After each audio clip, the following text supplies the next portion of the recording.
What's good? What's good? It's the Papineau podcast, the podcast with me, Vita Morales, the official podcast of the band King Lobster Krew.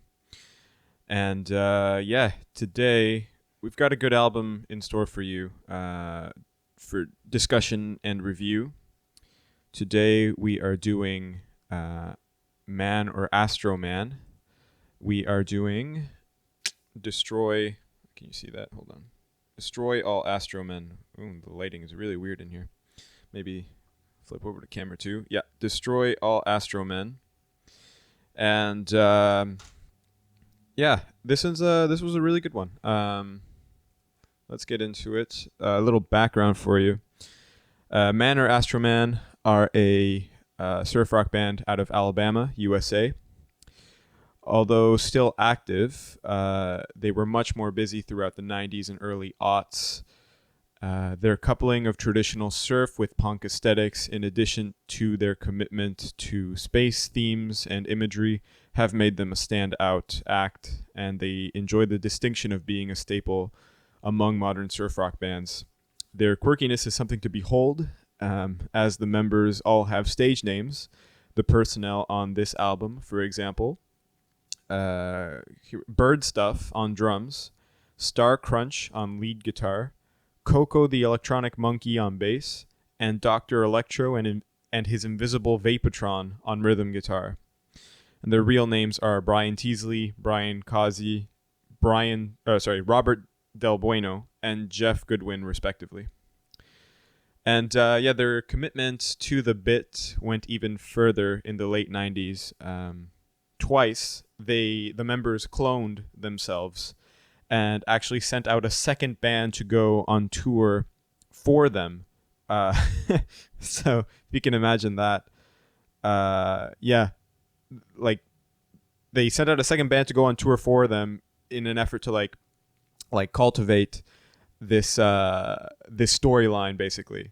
And I think it worked pretty well. So it's not dissimilar to something like the extensive lore that Gorillaz have, or maybe even Sun Ra, who actually told people that he was like an alien, that he came from outer space in order to teach people jazz.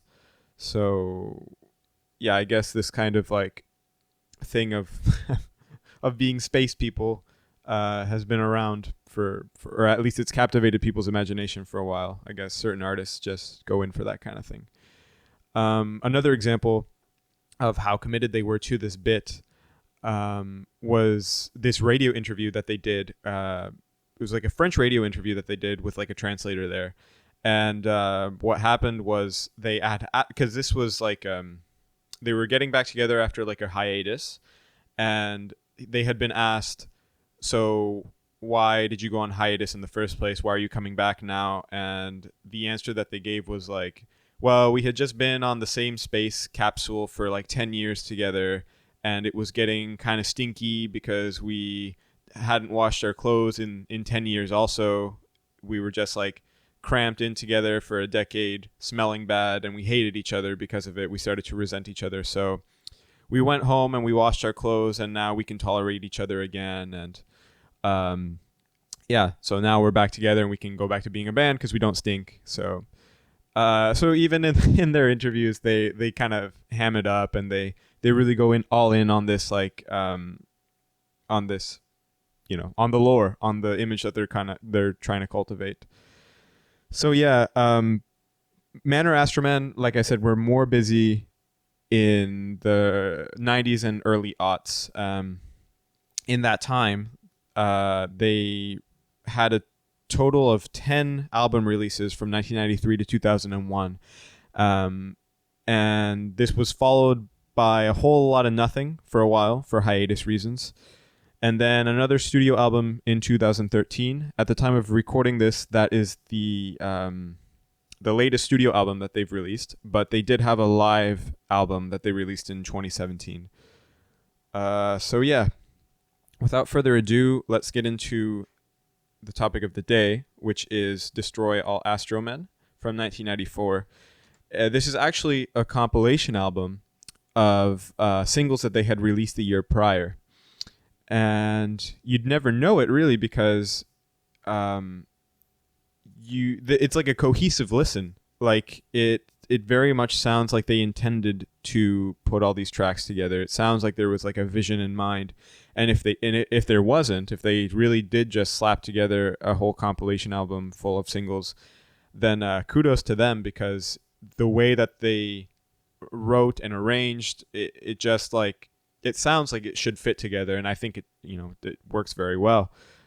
So yeah, because honestly, like when you just throw a bunch of singles together willy-nilly, sometimes the tone of the album can really, it can be all over the place. Like especially when you're trying to, I don't know, let's say you have a best of album to compile the career of a big name act which spanned, I don't know, like 10, 20, 30 years. In general, I don't like that because the vibe of the whole thing can just be incoherent. I'd much rather listen to an album that was intended to go together rather than something that label execs just kind of threw together and like shit into the universe, But I digress. My overall impressions, I like this album. I think it takes care to respect the tradition that was laid down by surf rockers that came before them. Quite a few of these tracks are actually old covers of like surf bands that came before them. So this includes covers from The Ventures, The Surfaris, The Markets, and Dick Dale. Having said that, obviously it injects its own quirkiness via their space imagery. The cover itself seems to be like a love letter to old tin toys from like the 50s and 60s of the space exploration variety, the robot variety. Another example of like how much they were dedicated to this bit is their cover of the love theme from Mystery Space Theater 3000. If you remember that show, it was the one where like the dude and the two robots are commenting on old movies.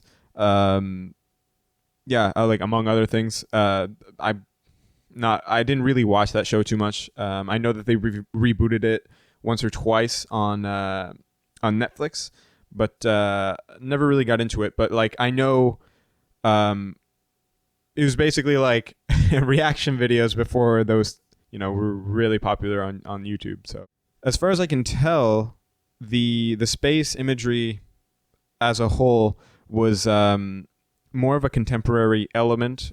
If they didn't come up with that themselves, and they were at the very least, inspired to include that from somewhere more, maybe like a more contemporary source. I don't know for sure, but like the thing is, like I don't know of any surf rock bands from the 60s that were doing that. So maybe they just took like the logical step and decided to include sci-fi themes because they thought it would have like gone well together, especially when you consider how much sci-fi was actually being produced in the 50s, 60s, and 70s. Possibly they just kind of linked the two together, and they said it makes sense that they would go together. But it could also just very well be that like it was more of a contemporary inspiration. I don't know, but yeah, I think it's great that they went with a heavy punk / Weenie Hut Jr. heavy metal style.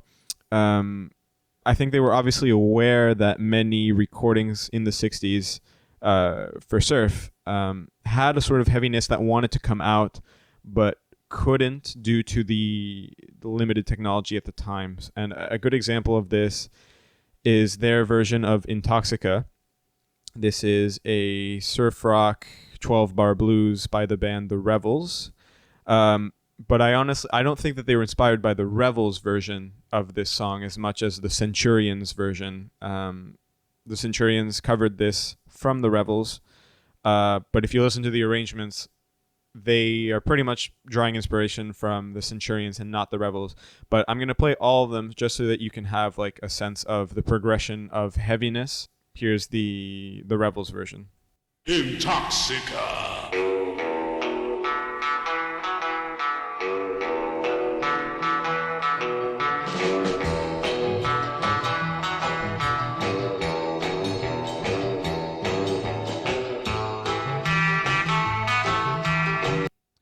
Right. I wouldn't call that particularly heavy, punkish, whatever you want to say.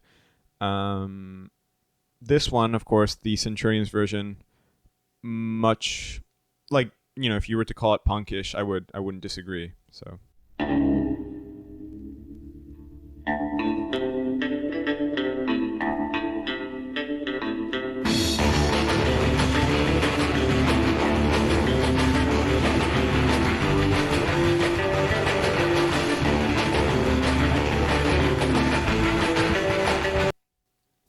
yeah, much more heavy. But the Manor Astroman kind of takes it up a notch, you know.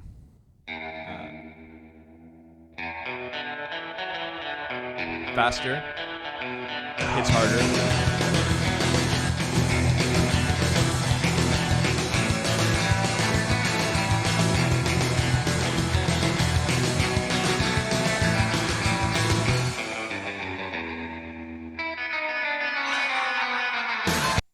Yeah.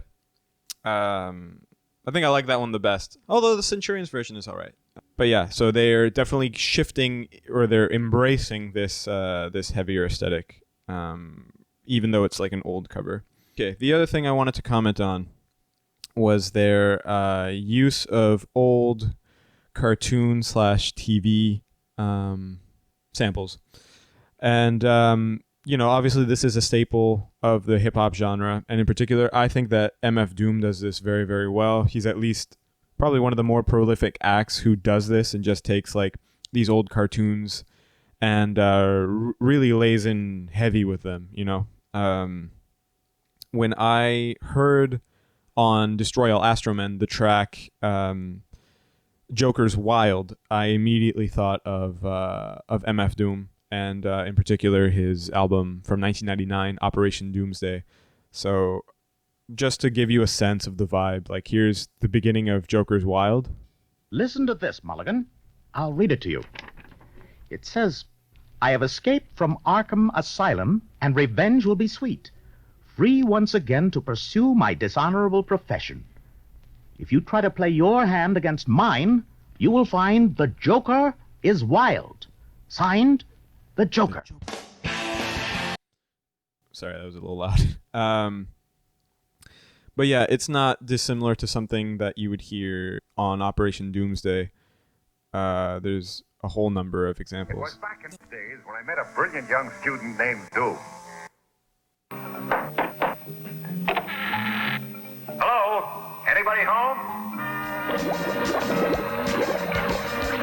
Ah! Look at that equipment. I wonder what Doom's working on.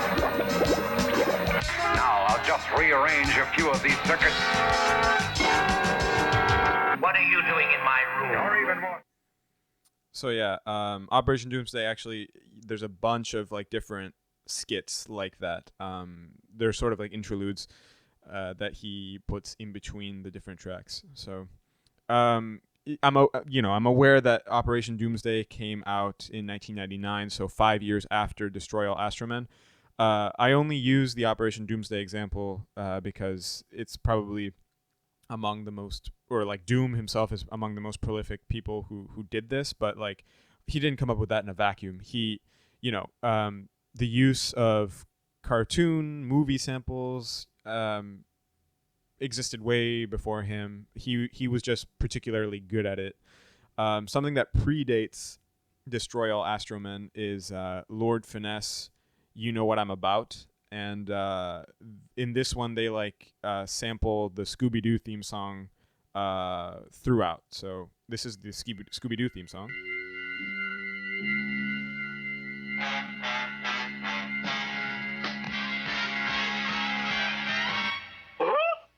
Right. Coincidentally, MF Doom actually does also sample that theme song in the song Hey from Operation Doomsday.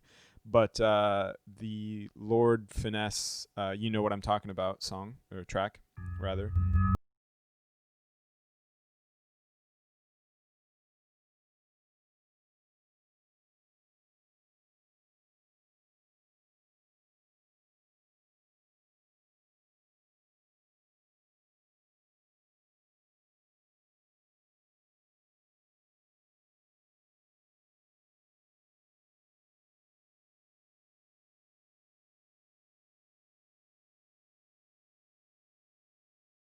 Yeah. I just think that it's an interesting microcosm in that the year is 1994, and we have established punk and grunge acts. Dookie came out in 1994. In Utero, Nirvana came out the year prior, 1993. But at the same time, you have underground hip hop, which is making noise. Enter the Wu-Tang Clan comes out in 93, absolutely kills it, sells a bunch of copies. And yeah, you're hearing these, in the case of, Enter the Wu-Tang Clan, you're hearing these old kung fu samples. I think that, especially in the 90s in hip hop, people are like chopping up anything they can get their hands on in terms of TV, movies, whatever. And I think you hear some of that trickle over into Destroy All Astromen. It's this kind of environment. It's just a mixture of everything that kind of leads to this particular kind of surf rock sounding like it does on this album. They're clearly paying their respects. They have a cover of Taco Wagon by Dick Dale. They have quite a few. The Heavies, Let's Surf the River of Blood, Destination Venus. There's a lot of covers of like these old surf rock bands, but like they're still quite clearly a product of their times in this album. I said this episode 2 when I reviewed Appalach, but on this podcast. But I had said that Appalach was like a 90s reimagining of that old 60s sound. While that's true in that Arthur Cassette was literally playing some of his old rep, like 30 years after the fact, he really only embraces, as far as the 90s go, he really only embraces like the new technology at his disposal, as opposed to like any new music that would have been coming out. So he doesn't like lean into anything contemporary when he releases that. And consequently, Appalach is a much more, let's say, like a faithful reboot, if you want to call it that, than Destroy All Astromen is. The latter is much more experimental by comparison. So yeah, that's really all I wanted to say about this album. It's great. I liked it. But I'm going to try something new that I haven't been doing in other episodes. I'm going to give it an overall rating, and I'll probably be doing that from now on for the other albums that we discuss here.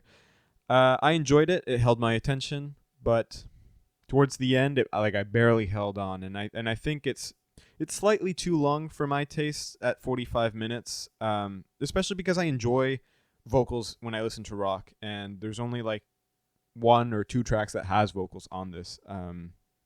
But the samples were cool. The punk elements were up my alley. And I think they successfully invoked the image of a surf rock band in space.